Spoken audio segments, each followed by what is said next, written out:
is up, ladies and gents? Welcome back to the channel. I am your host, JayNotion, and we are fresh off the back of the 2024 Game Awards. Unfortunately, I was super wiped out and tired last night, so I didn't stay up to watch it. I was going to do a live sort of reaction and just watch through with you guys, but because it was on so late here in the UK, and I had to be up early for work, I just thought it's not happening this year. So instead, I've pulled together the nominations, the winners of each category which we're going to go through, and I've also pulled out 3 trailers which I have seen and heard that I am super excited to watch. One in particular, and for those of you that have watched the Game Awards and know me personally, you'll know exactly what trailer that is. But anyway, let's dive straight into it. So the best esports team, the winner is T1. Don't give a fluff about that. Esports athlete. Best esports game was League of Legends. All these are the nominated ones. I've played all of them bar, I think, Mobile Legends Bang Bang, whatever that is.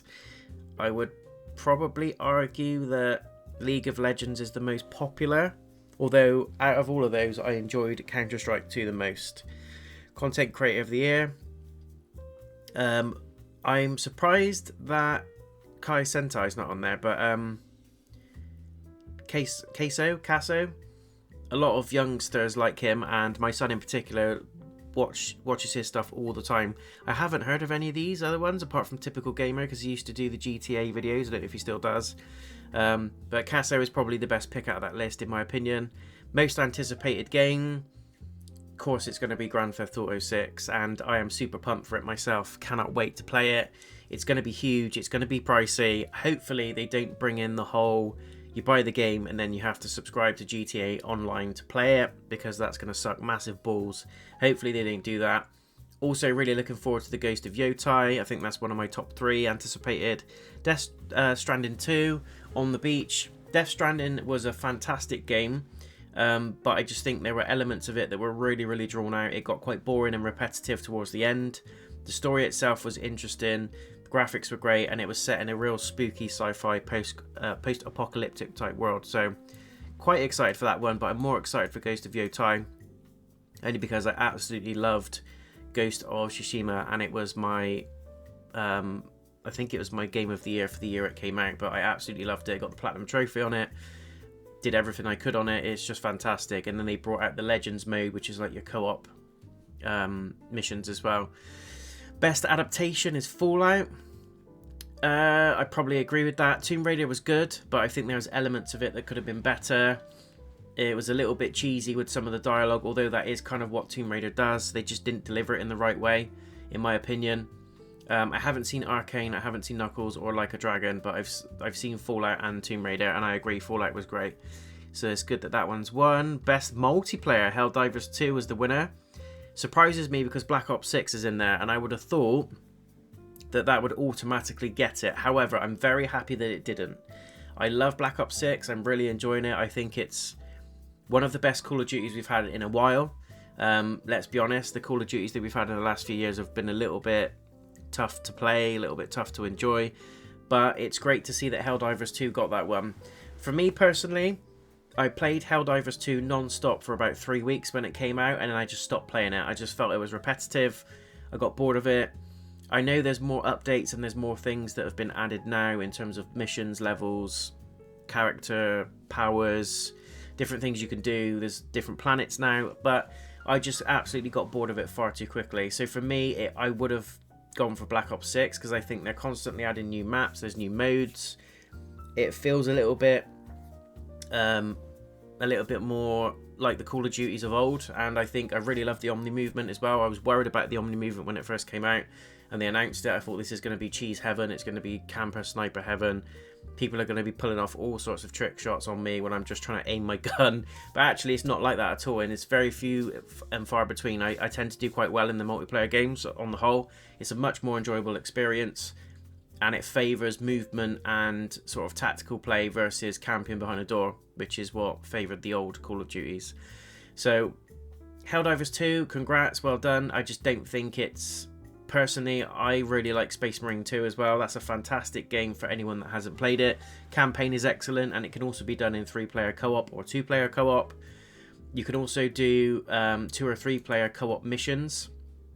And there's also PvP and PvE stuff as well on there, which I think is where this multiplayer stuff comes in.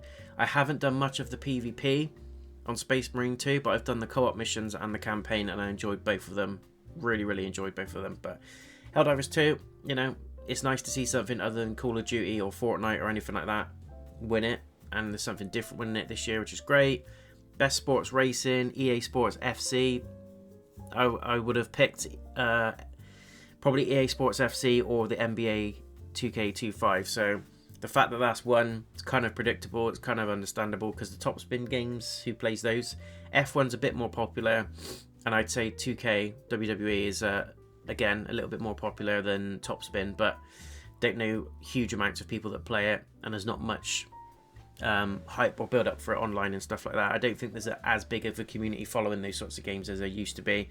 Perhaps in the 90s when we had games like Here Comes the Pain, Just Bring It, and the SmackDown vs Raw games, which were excellent.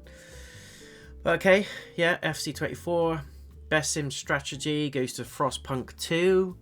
I really liked Manor Lords. I'm going to be honest, I haven't played Frostpunk 2, but I really enjoyed Manor Lords. And it was done by one person. That game was created by one whole person. Age of Mythology Retold I've downloaded, but I haven't played yet.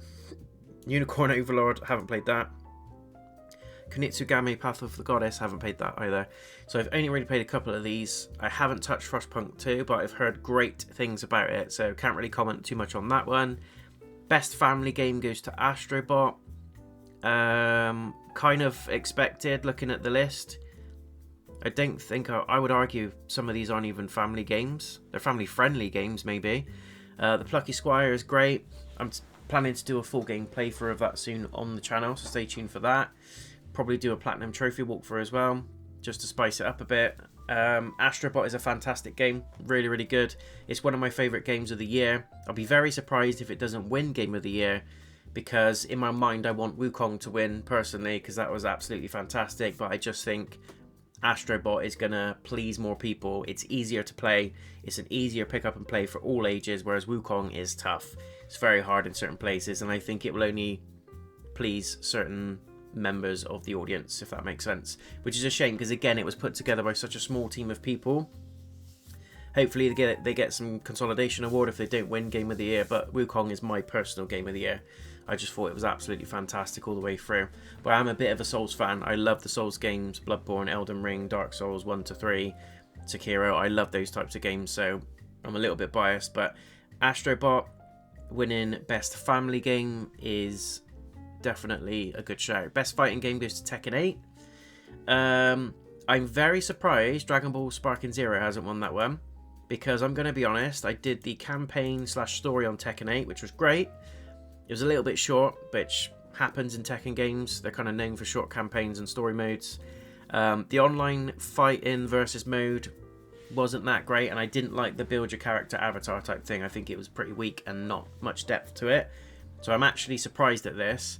I thought this would have gone to Dragon Ball Sparking Zero, because there's millions of Dragon Ball fans out there, myself included, but I haven't played the game yet. But when that came out, that thing was outselling all sorts. It set records on Steam. There was millions of people downloading it. It was hype, and people were just shouting about how amazing it is. And it kind of takes them back to the old school Dragon Ball days as well. So I'm very surprised that Tekken 8 has won that. I don't know if that's a fan vote split with a developer vote, or whether it's done on sales. I don't know. But I'm telling you now, based on sales alone, Tekken 8 did not outdo Dragon Ball, and I would argue that that's the wrong game to give that award to, but that's just my opinion. And I did enjoy Tekken 8. I'm a fan of the Tekken series. I'm not shitting on it. I really enjoy all the old school Tekken games as well. Always have been a Tekken fan over Street Fighter and stuff like that. It's my go-to fighting game. I just don't think it did better than Dragon Ball, encompassing everything. Sales, fan base, what you can do in the game, the modes, the depth of it, the homage to the characters. I just felt, just based on what I've seen and streams I've seen and gameplay I've seen and videos of people playing it, that Dragon Ball should have won that one, personally. Best RPG, that's a DLC, but whatever. Final Fantasy 7, Metaphor ReFantazio.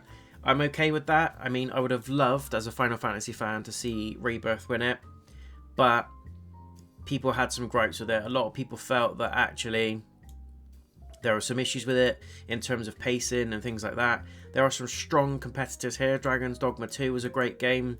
I absolutely love Shadow of the Erdtree because, you know, Elden Ring is still, to this day, my favourite game of all time.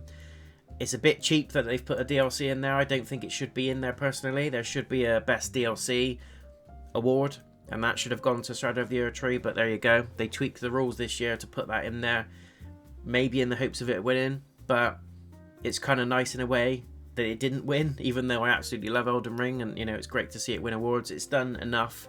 It's won awards in the past, and people appreciate and love it still to this day, but I think Metaphor is a great game to give that to. Still haven't played it yet, but I've seen some gameplay, I've seen some streams, and it looks fantastic, and the reviews are pretty much 9 out of 10, 10 out of 10 across the board. It's put together by the same people that did Catherine and the Persona games, so it's going to be a cracking RPG experience. Best action and adventure goes to Astrobot. Out of all these, I would completely agree. Don't know how Silent Hill 2 is an adventure game. I guess it is, but I would class that as a horror more than anything else. There should be a best horror game. Maybe there is at the top, who knows. But Astrobot is most definitely the most deserving out of that list. Legend of Zelda was great, but again, you have to be in that market and that niche to appreciate it. Star Wars Outlaws was an absolute flop. Silent Hill 2 was great, but I found some absolute flaws with it, and I think it's more... Straight away, I think horror game, not action adventure, even though it kind of is. Do you know what I mean? It's more prominent as a horror game. Prince of Persia: The Lost Crown, I think, was okay. It did well-ish. But when you put it up against a game like Astrobot, which I played through and I thought was fantastic, it was the first time that Astrobot got its own standalone game. It wasn't like a tech demo or anything like that.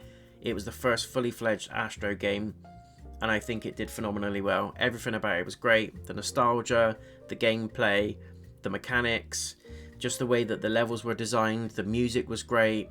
It just felt very PlayStation and Sony like, almost taking you back to the old school days as well, when you saw some of the PlayStation 1 stuff, 2, 3, the Pocket Station, the VR stuff, all of it's encompassed in there, and all the little bots pay homage to like legendary PlayStation characters as well. So I have done a full game playthrough of Astrobot. If you guys haven't played it, very well deserved. It's a fantastic game, and it's probably in my top 3 games this year that I've enjoyed. Yes, Black Myth Wukong wins. Where did it go? Black Myth Wukong wins best action game. 100% agree with that. Space Marine 2 was cool, but again, if I think about the whole experience, Wukong was next level. Do you know those games sometimes you can pick up and play, they give you a great time and you put them down and you go away and you kind of forget over time how great they were? Space Marine 2 is like that. I really enjoyed it, but I think in 6 months to a year's time, you'd almost have to remind yourself on how good it was. Whereas Wukong is going to stay with you forever. This is one of those games where it's got everything. It's got the music, it's got comedy, it's got the lore, it's got weapons, it's got bosses, it's got great level design, cinematography, graphics. There's difficulty spikes, yes, but everything about it feels like it's a living, breathing world. Very similar to games like Elden Ring, where you can just get absolutely lost in the lore. I found myself, after I completed Wukong, I came away wanting to learn more about the Wukong character, like the history behind it. Through that, I found out that Goku from Dragon Ball Z is influenced by Wukong, which makes sense. It's got like the staff, the Cloud Nimbus, the Monkey King, and all that sort of thing. He fell to Earth in a pod. It's like, yeah, why didn't I see that? But it's one of those games that when you finish playing it, you want to talk about it forever. You want to tell everybody about it. You want to get as much people in that circle talking about that game as much as possible. It's just one of those games that you want to keep talking about and keep sharing with everybody. So that's very well deserved. I'm glad it's won something. Best VR AR is Batman Arkham Shadow. Haven't done any VR games this year, but I've heard lots of people saying Arkham Shadow is great. It actually feels like an Arkham game in VR. I think a lot of people were worried that it was just going to feel and play like a bit of a tech demo, but it actually feels apparently like you're playing an Arkham game. It's a fully fleshed Arkham game in VR. So if there's any reason to get a Meta Quest, that would be it. Best mobile game, don't care about mobile games, but Balatro won it, and it also won best debut indie game. Pacific Drive was okay. Manor Lords was great. I enjoyed that. Plucky Squire was okay. So I'm not surprised Balatros won that one. That is the poker game. All I know about it is it's a card game that's got loads of flashiness to it, but everyone is going crazy over it, and it's racked up a huge fan base. I don't think they anticipated it to be as successful as it is, but for it to get Best Mobile Game and Debut Indie is great. It's also got Best Independent Game, so it's taken away at least 3 awards. Best Community Support, Baldur's Gate 3, hell yes. I wouldn't say any of the other stuff really, although I've got to say, I'm not a Fortnite fan, I don't play it. I think I've put in an hour on the thing, but they always constantly add free stuff to Fortnite, and I know you've got the whole V-Bucks where you can buy skins, you can buy stuff, blah blah blah, in-game currency, but you could pick up that game, play it and not put a penny into it and still enjoy it, and there's tons of free content. So I have to tip my hat to the guys over that do the Fortnite stuff. They do add support for that game constantly, but Baldur's Gate 3 is next level. Final Fantasy 16, no, 16? Yeah, 17, 16. That always gets extra support on it as well. But again, that's more of a standalone game. Helldivers 2 has added more stuff. No Man's Sky has made a massive turnaround to where it was when it first released, where it was just a sham. But I think Baldur's Gate 3 is the correct decision. Best ongoing game, Helldivers 2, so it's won another one. Fortnite, Diablo, Destiny 2. Destiny 2's gone down the hole. Diablo's gone down the hole. Final Fantasy's still going with a strong support. Fortnite, it surprises me that Fortnite didn't win that one. But it's nice that Helldivers won it. Games for Impact, Close to the Distance, Indica, Never, and I haven't played Never. Life is Strange Double Exposure, that was okay. Hellblade 2 was great. Haven't played that one. So I can't comment on that one because I haven't played the winning game, Never, or Neva. Indica was fantastic. I've done a full game playthrough of that, and I've done a full game playthrough of Life is Strange and Hellblade 2. My personal favourite would have been Hellblade out of that list, but again, I can't comment on the winner because I haven't played it. Innovation in accessibility. How many categories have we got? Prince of Persia: The Lost Crown. Can't really comment on that. Best performance. Yes. Melina Jurgens as Senua in Hellblade 2, 100%. Luke Roberts as James Sunderland, he was okay. Star Wars Outlaws, no. Max Caulfield, and Aerith in Final Fantasy 7. Brianna White did a great job. I'm pleased that Melina won it, because if it wasn't her, I think it should have gone to Brianna, and that's not just because I love Hellblade 2 and I love the Hellblade games and I love the Final Fantasy games. I just think stripping that away, looking at what they did for the character and the way that the character portrays themselves through the voice dialogue is amazing. I really, really do think that Hellblade was next level, even in the first game, but I think the performance in the second one outdid itself. So it's really nice to see Melina get the award for that one. And if you guys haven't played Hellblade 2, I think it's still on the Game Pass as a free game. So if you haven't played it, you need to play it. You don't have to have played the first one, but there are elements that link into the two. So it is a direct sequel, but it's kind of like an Easter egg situation. So you could just play Hellblade 2, understand most of what's going on, and have a great time with it. But there are elements and parts in the story where it briefly links back to the first game, because it's a follow-on. So there is a recap as well, I believe, at the beginning in the menu, so you can watch kind of like a recap video if you haven't played the first one. But the first one is excellent. You can get it done in about 10 hours. It's not a long game, and that's if you really take your time. If you kind of rush through it a little bit and go at a good pace, you could probably get it done in about 5 or 6 hours. So it's not long at all, and I highly recommend you play both. So very happy about this one. Very well deserved. And it also picked up Best Audio Design, and I absolutely agree. Strong contenders in the other categories. Astrobot was great. Final Fantasy had fantastic soundtrack.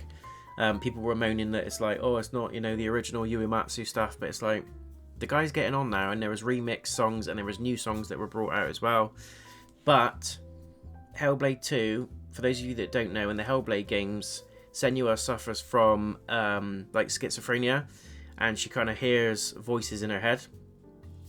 and they actually got people that suffer with the disease to come in and talk to the sound designers and the developers about what it's like to have it and what they hear, and they had a massive hand in on the audio.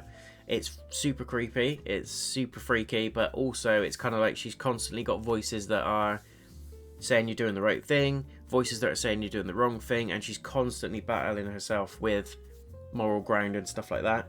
It's a fantastic experience, and it's probably the best audio designed game I've ever played, if I was to really think about it, because it just does things that other games haven't done. And if you play it with a headset on, surround sound, 3D audio, all that sort of thing, it is absolutely fantastic. You've got like voices, it's got pinpoint audio, and as you're playing the character, you can hear Senua talk out loud, which is her actual first person voice, and then you can hear other voices where she's obviously being pulled from the disease that she suffers from. And it's kind of like it bridges the gap between what's reality and what's fiction, what's happening and what's not happening, what's in her head and what she's actually experiencing. Constantly makes you question whether, you know, what the reality of the situation is, and I think it's amazing the way it's done. It's quite difficult to explain beyond that, but all I would say is amazing game. It's free still, so go and play it. Best score in music, yes, Rebirth. Stellar Blade had some good music as well. Silent Hill 2, it's got the iconic music, but other than that, it was an atmospheric game. So it's one of those games that you play where it's more around the ambience of the house or the area you're in versus the actual score of the music. So I think Rebirth absolutely deserves that one. Shout out to my man Yui Matsu. Best art direction, Metaphor ReFantazio. Strong contenders in that list. I thought Elden Ring Shadow of the Erdtree would have won, but well deserved. Got it again for best narrative. Rebirth, Like a Dragon. Yeah, I'd probably say so. I mean, I haven't played it yet, but I've heard great things about the story, so it makes sense. Best game direction again goes to Astro Bot. It's picked up another one. Can't argue with that, to be honest. They're all great games on that list. Player's voice, Black Myth Wukong. I guess, and this is voted by the players? Voted by people? Very well deserved. Now, let's just touch on this. Elden Ring, as I said, is my absolute favourite game of all time. But Shadow of the Erdtree is a DLC. It should not be in there. It should not be in the list unless there is a specific DLC category. Just my opinion. Game of the Year, the winner is Astro Bot. Out of all these strong contenders there. But when you look at... When I was playing Rebirth, I thought... I think I said, this is my Game of the Year. It's going to be great. But then Wukong came along. And I said, this is my Game of the Year. It's going to be great. Shadow of the Erdtree came out. I was like... This is my game. And they said the same with Astro Bot. I haven't played Balatro or Metaphor, but I've played the others, and all of them are fantastic. I would argue again, Elden Ring shouldn't be in there. It's a DLC, but I know they bent the rules slightly to get it in this year, which some people are happy with, some people aren't. I don't really care, but I personally think it shouldn't be in there. It should have its own DLC category, or be complemented on its sound, art direction, all that kind of stuff, which is the other things it's been voted for, but not Game of the Year because it's not a game. It's not a standalone. But for me, as I said, my personal Game of the Year is Black Myth Wukong. Loved it. Done a full playthrough on it if you guys want to check it out and you're not sure. But I understand completely how and why Astro Bot won this one, because, as I said earlier, it appeases to more range of audience members. It appeases to different ages. Some people will pick up Wukong, hate it, hate the mechanics, think it's too difficult and give up on it, whereas your 3-year-old can pick up Astro Bot, have a great time. It's got a great feel to it. The music's very like warm and comforting. There's a great level design in there. It works with the DualSense controller, so it feels more immersive. Astro Bot's just cute generally. There's some other bots in there that pay homage to games and characters that you would know, like Nathan Drake from the Uncharted series. There's specific levels and music that pay homage to that as well. So there's lots of throwback, there's lots of nice feels with Astro, whereas Wukong is a bit more gritty, a bit more in your face, and a bit more, let's take you on a bit of a ride and see how patient you are, basically. And it won't appeal to everybody. It only appeals to certain types of players, like myself. So completely understand, and congrats to Astro Bot, well deserved. I did actually say, when I was playing Bayonetta the other week, we were talking about the Game Awards in the stream, and I said, I've got a feeling Astrobot is going to clear house. I feel like it's going to sneak in and claim Game of the Year, just for that reason, just for the fact that it appeals to more people. It did really, really well in sales. It's a real shame Wukong didn't get its flowers this year, but it did get awards in other categories, and the player's voice vote was Wukong, so you know, that's legit, and I would stand by that as well. Rebirth again was a great experience, and if I was to put my top 3 games of this year, I would probably say it is Black Myth Wukong, Astrobot, and Rebirth in that order, because Shadow of the Erdtree was a fantastic experience. I did thoroughly enjoy it. However, it's a DLC, so I'm not going to say it should be in there because it's not a game. Personally, that's how I feel about it, but it got its nod and it got its awards in other areas, so that's great. And I think overall, if we're scrolling down, I think overall the awards kind of were right. I don't think there's anything on there where I really immediately think, oh no, that's the wrong decision. If we were to just quickly scroll back through, yeah. This surprised me, but it's nice that it got it. This also surprised. I know that's the FIFA one. That's fine. That was fine. This surprised me. I think Dragon Ball should have got that one. Yeah, agree with that. Yep, agree with that. Definitely. So on the whole, I think they've done really well this year.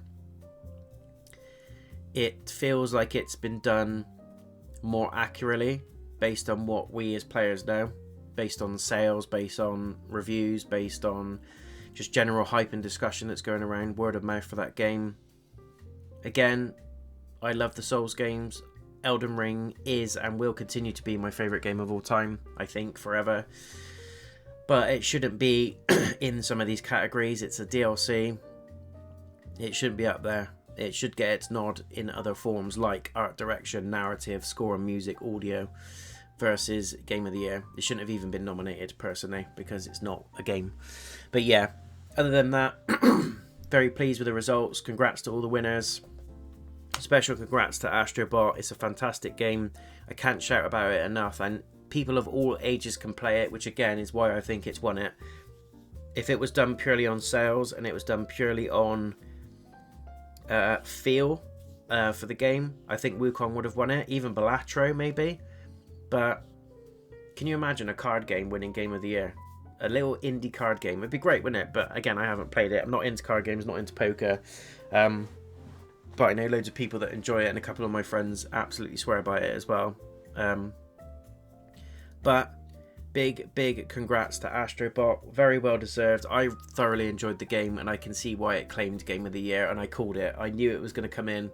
I sat there and thought about it, and it's like, this thing appeals to all ages, all people, all abilities of gaming, and it's just pure nostalgia. It's a feel-good game, whereas Wukong is taking you through a meat grinder, dragging you by your ballsack and forcing you to get good. So I can see why it won it. But anyway, that's the Game of the Year award stuff done. Let me know in the comments what you think. Do you think all the categories were right? Do you agree with the winners? And do you agree with the Game of the Year? If not, what was your personal favourite Game of the Year if it wasn't listed? But other than that, we've got a couple of trailers to check out. The first one is Outer Worlds 2. Now, I played Outer Worlds. Don't think I put it on the channel. This was before the channel was a thing. But I did thoroughly enjoy it. And this is, I imagine, it is a sequel. It's coming in 2025. So we're just going to check out a handful of trailers. But before we do, one thing that I'm not going to check out that was announced that I have seen because I just dived straight in on it, I was like, oh my god, is The Witcher 4. So The Witcher 4 has been officially confirmed. It's been in development, and I think it may come out next year, maybe the end of next year, who knows.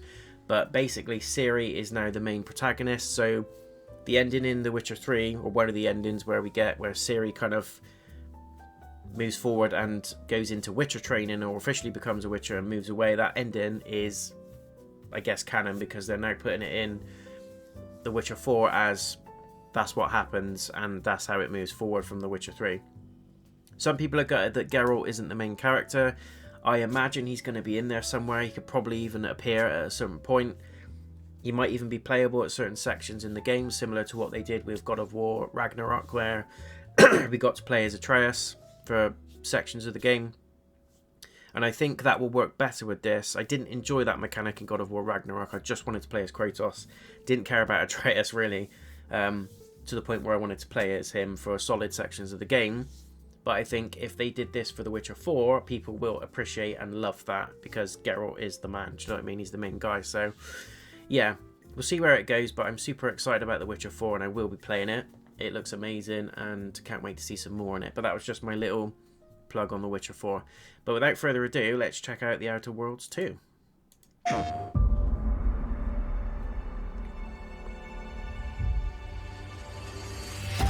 From the studio that brought you Star Wars: Knights of the Old Republic, Part 2. Neverwinter Obsidian? Nights, Part 2. And Fallout 3, Part 2. New Vegas. Yeah, Obsidian. Comes a completely original Part 2. And like all good sequels, we've included everything that should have been in the first game. More action. More weapons. And more graphics. Get ready Looks for good. an adventure that took 3 times longer to make, but will almost certainly be 2 times bigger. Baby, baby, baby, you ain't seen nothing yet. Baby, you just ain't seen nothing yet. Feel something that you never gonna forget. Baby, you just ain't seen nothing yet. In 2025, welcome back to the future. Try not to break it again. The Outer Worlds 2. That's good. I'm not interested in hiring any more idiots. I'm looking for people of tact and vision and perspicacity. You ain't seen nothing yet. I mean, the first one was good, but it's one of those games that once you've played it, and I get the impression that this one's going to be the same. So we'll wait to see a little bit more around. Yeah, they haven't given a date, it just says 25. We'll get a little bit of an impression around the gameplay, but I'm probably not going to get this day one unless it comes out on the Game Pass. So if it's day one Game Pass, then great, we'll go for it. If it's not, we're probably going to leave it as is. Okay, so that's the first trailer. We're building up to what I'm actually really excited about. Didn't anticipate this one, but Onimusha, Way of the Sword. Again, know nothing about it. Didn't watch the Game Awards, but this one looks to be coming out in 26. A lone samurai wields a sharpened blade and the Oni gauntlet. Amidst the rush of battle, and ability ponders on his reason for fighting. 2026, PS5, 1 player. Okay. Set in Kyoto in the early Edo period, the historic city has been transformed by the nefarious malice with monstrous enemies known as Genma stalking the area around. So a modern day Onimusha, basically. It doesn't say it's a sequel, it just says it's a standalone, so it may be a completely different character. But anyway, let's have a little look to see what we're into.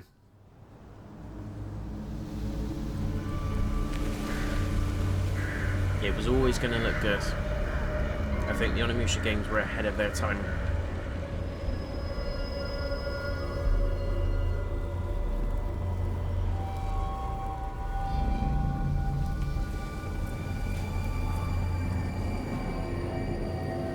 This game is going to be hard as well, because I remember the Onimusha games being super difficult in places.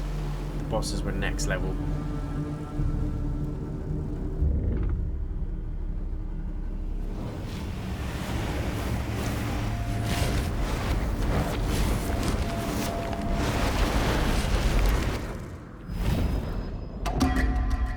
Yes! Come on.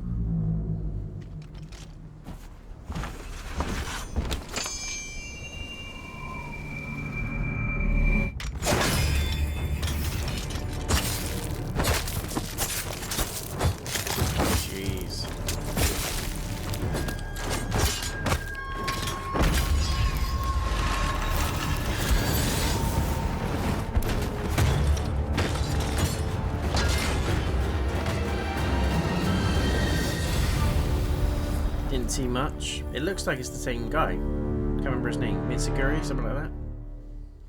Way of the Sword. It feels like I'm getting less human by the minute. I'm not sure about the voice. Might just be that segment, but the voice sounded really weird. So we've got 2 years for that one. Quite excited, really enjoyed the Onimusha games. They are a staple of PS2, and I think it'd be interesting to see how they bring that into the modern gaming era with all the software and hardware that they have access to. How are they going to ramp it up? How are they going to make it dynamic and original, but also pay homage to what people love about the original games? So one to keep an eye on this one. Quite excited. And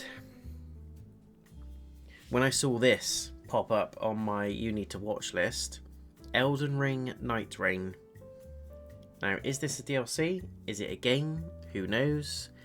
I'd imagine it's some form of DLC, but Miyazaki, being the troll that he is, said in an interview last week that there's no plans to do anything Elden Ring related. We're done with Elden Ring now, it's in the bag, we've done DLC, and this drops. So when he says that we're not going to touch anything Bloodborne, that's done, that's in the bag, anything's possible, because he said no, and then a week later this has come out. So don't listen to anything he says. He's an absolute genius, and From Software is my favourite publisher of all time. Their games are absolutely peak for me. They encompass everything that I love and enjoy about real RPG games, but even games that aren't just set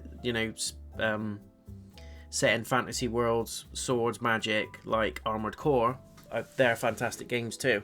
They're difficult in places, but it's all about learning the mechanics of the bosses, the enemies, the movements, and I love that games test you to really think about, you can't keep doing the same thing, you can't keep button mashing, you've got to learn how to get past this and use different ways to approach what you're doing. It's just one of the reasons I love FromSoft so much. But when I saw this, I was like, holy hell, do I just watch this right now and just tell people on the channel what I think, or do I wait? And I literally was like, right, I need to turn my PC on. I need to watch it now. Let's do a little thing. So here we are. Don't know anything about it, but this is Elden Ring Night Rain gameplay reveal trailer. It just says, as night falls, we rise. PlayStation 2025. Doesn't say if it's a game or if it's a DLC. I don't know. But straight away, by the name, I'm thinking, is that ending with Rani, so the stars ending of Elden Ring, is that canon? Because that's kind of telling me that it is. That was my personal favourite ending as well, out of all the 3 endings. So if it is, I'm very happy.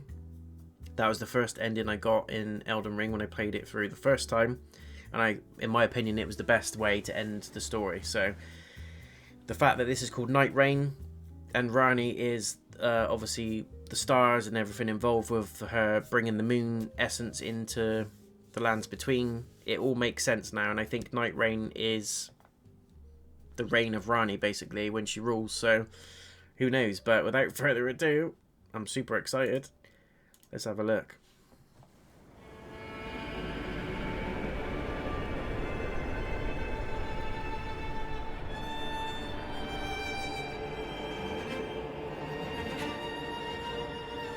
You've still got similar places.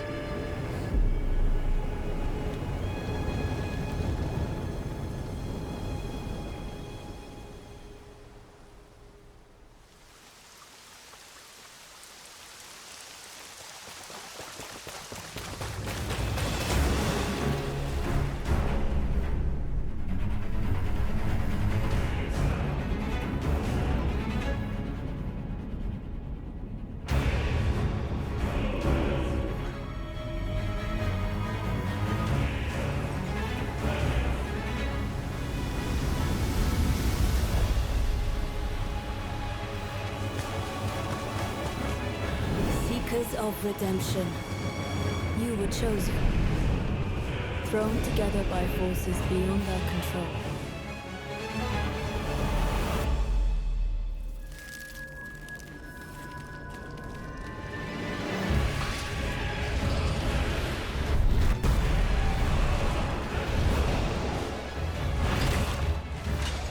So it's showing co-op.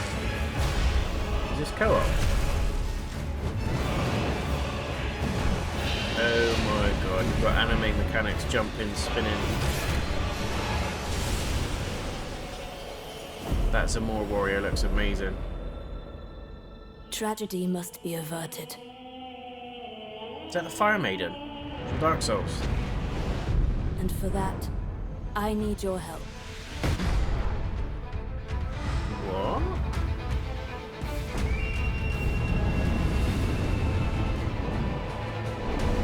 Stand tall.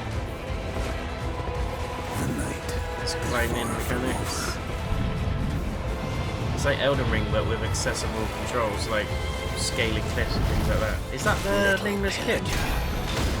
Bent on backing the lands of gold. I will swat away any. I'm pretty sure that was the Dark Souls 3 boss. Lady Maria attire as well.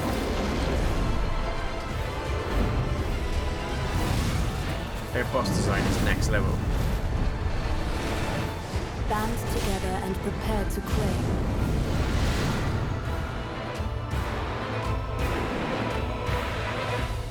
The life of the Night Lord. What? And that looked like the doors at the end of the DLC. The door to the other side. What? Oh my god, that looks so good. That looks amazing. 25. Time to book some time off work.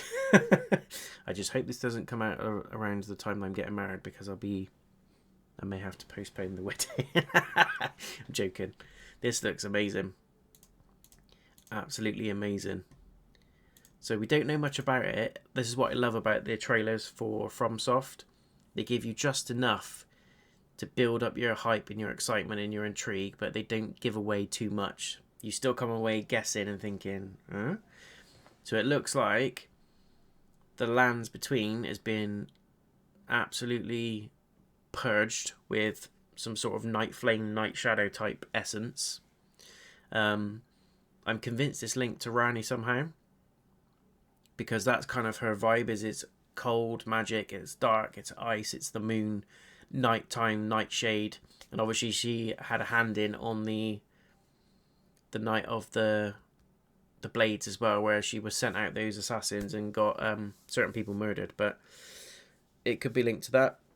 What I'm really interested in is this co-op mechanic, because they're constantly showing multiple characters. So is this a 2 or 3 player co-op experience? I love that character's build. It's like Lady Maria, and that is who I'm going to pick for sure. You've got a guy that's doing flips and diving around, so it looks like there's going to be more anime Devil May Cry type mechanics in terms of the combat. You can scale cliffs as well now. There is the Fire Maiden from Dark Souls 3. Is there a crossover with those games? I don't know.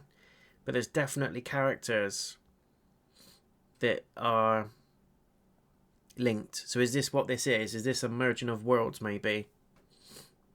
Are we getting Dark Souls Sekiro? Because that's like a Sekiro mechanic, obviously, besides the hook, but you've got Sekiro mechanics where you can... That's a Nameless King. That's a boss from Dark Souls 3. Like 100%, not even different in any way, shape or form. It's the same boss. That's like a worm dragon of some sort. Love that character there. That looks like Lady Maria. That's going to be mine if I can pick. So I don't know if you just play as a main character, that guy with the winged helmet, and then the other two potentially are AI controlled, or if you do it solo, or those could be opted in as players. That's the door to the other realm, which you see, I think it's the same one at the end of the DLC. So I think, I don't know, is it a standalone game or is it a DLC? To me it looks like DLC, but it could well be a standalone game because of so much being different in terms of how it plays and the mechanics. Who knows? Who knows? Yeah, look, someone's spotted it. We have no plans for more Elden Ring DLC or a sequel at this time, Miyazaki. Blood will never be born again. It will, my friend. It will. Got to keep hoping. But yeah, there you go, guys. So I just wanted to end on a very nice high. Elden Ring Night Rain looks absolutely fantastic, and that is going to be my sole focus next year. Hopefully it comes out early-ish, like February, March. I'd imagine it might be March because that's kind of around the time that you get Elden Ring related stuff. I don't want it towards the end of the year because it's busy. I've got loads of stuff on personally, and I want to dedicate some solid time to this. So I'm hoping this is going to be an early-ish next year release. I'll be happy if it's June or July because that's around my birthday, and I can just take off some official time with it. We're not going to watch this whole trailer, but this is Witcher 4. So yeah, Elden Ring is going to be absolutely epic. It's going to be my number one. It's going to be my number one. Really interested to see about, you know, more about the mechanics. What's the story like? Is it set in the same universe? Is it a sequel? Where does it pick up? What characters are we going to see? This looks amazing. I may even get this on PC just to experience the full shebang. But yeah, I was going to look at The Witcher 4, but I just couldn't wait. I had to watch it now. So I have already watched this, but it looks fantastic. I'm not sure if they're going to give us a date. Do we get a date or a rough time? No. It's just, hello, we're here, it's coming. But either way, that looks amazing. It's with the Unreal 5 engine as well.